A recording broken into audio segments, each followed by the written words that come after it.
Assalamualaikum warahmatullahi wabarakatuh.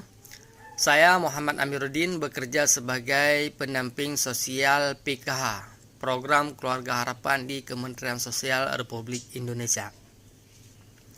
Hari ini saya akan melakukan pertemuan P2K2 dengan penerima bantuan PKH. Kepanjangan dari P2K2 adalah Pertemuan Peningkatan Kemampuan Keluarga, di mana hari ini saya akan berbagi ilmu kepada penerima bantuan PKH Desa Sabit, Desa Mara, Desa Pantai Cermen. Kegiatan ini dilaksanakan di Menasah Desa Sabit. Nah, untuk hari ini modul yang kami ingin berbagi ilmu dengan penerima bantuan PKH adalah tentang modul perlindungan anak, di mana di modul perlindungan anak ini akan diajarkan tentang bagaimana cara merawat anak, mencegah anak dari kekerasan, dan juga banyak ilmu yang dibagi tentang perlindungan anak ini.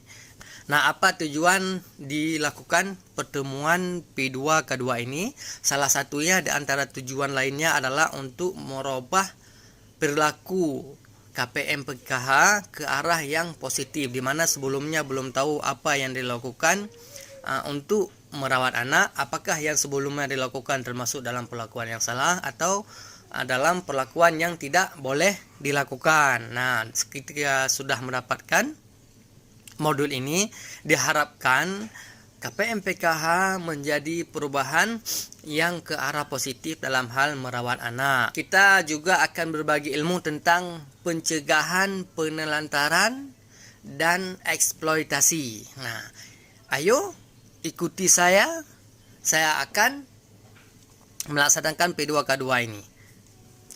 Let's go, berangkat.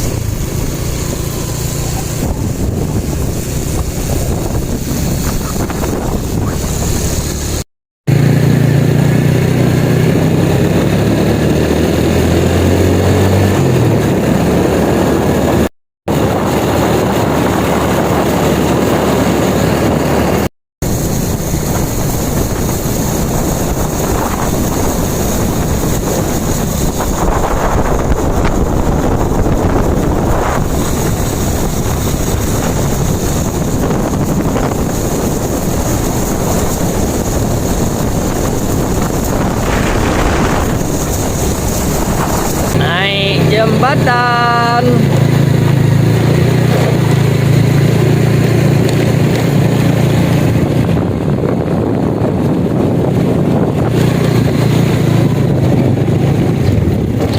Jumpa jembatan lagi. Oke, setelah kita melewati pegunungan, sekarang sudah di perdesaan. Hola. Hola. A few moments later.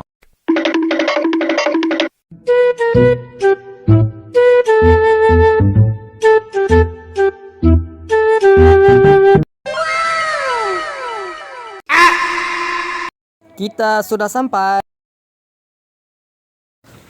Pengertian penelantaran anak. Tidak dilakukannya kewajiban dan tanggung jawab orang tua pengasuh dalam memenuhi kebutuhan dasar anak, baik fisik, psikis, rohani maupun sosial.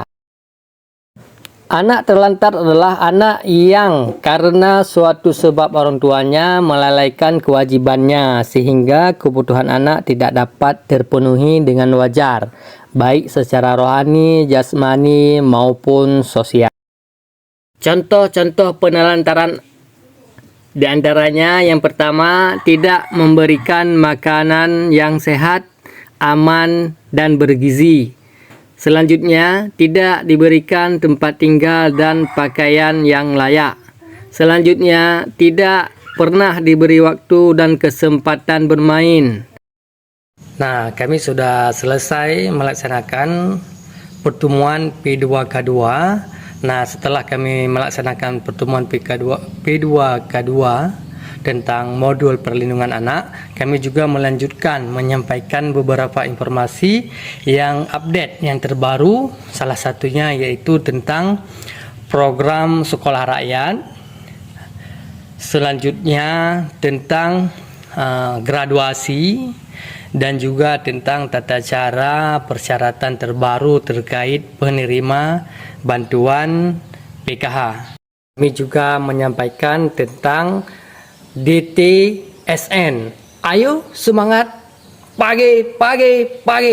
Kepada masyarakat, bagi yang ingin mengetahui bagaimana cara mendapatkan PKH, bagaimana kriteria PKH, bagaimana persyaratan PKH.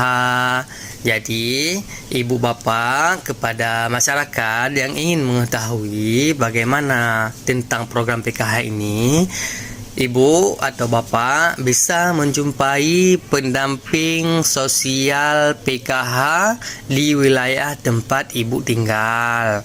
Nah, di sana nanti ibu bisa bertanya, bisa berkomunikasi bagaimana terkait bantuan PKH ini.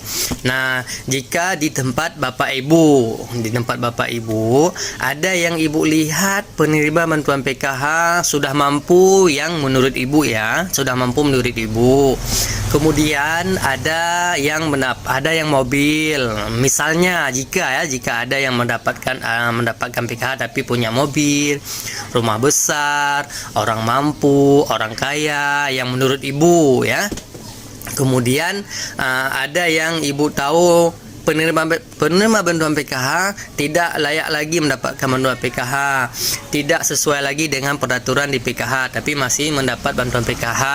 Nah, ibu bapak silakan melaporkan data yang ibu duga tadi, yang ibu punya tadi, boleh ibu laporkan ke pendamping sosial PKH di wilayah ibu tinggal, supaya data yang ibu lakukan itu dilakukan cross check, pengecekan oleh pendamping sosial di sana, pendamping sosial PKH, dilakukan pengecekan untuk dilihat apakah yang ibu sampaikan ini benar atau tidak, biar sama-sama kita mengetahui data yang ibu sampaikan itu dilakukan cross check. Begitu Bu ya. Terima kasih. Kemudian saya sebagai pendamping sosial PKH sering melakukan pemutakhiran data penerima bantuan PKH. Tujuannya adalah untuk melihat perkembangan perubahan terbaru terkait data sosial ekonomi seseorang yang mendapatkan bantuan PKH. Walaupun mungkin orang lain, siapapun mungkin masyarakat yang belum sempat melapor kepada saya, namun saya sering melakukan dengan sendirinya, yaitu pemutakhiran data ini. Pemutakhiran data ini saya lakukan kepada penerima bantuan PKH di wilayah tempat saya bekerja. Kemensos selalu ada.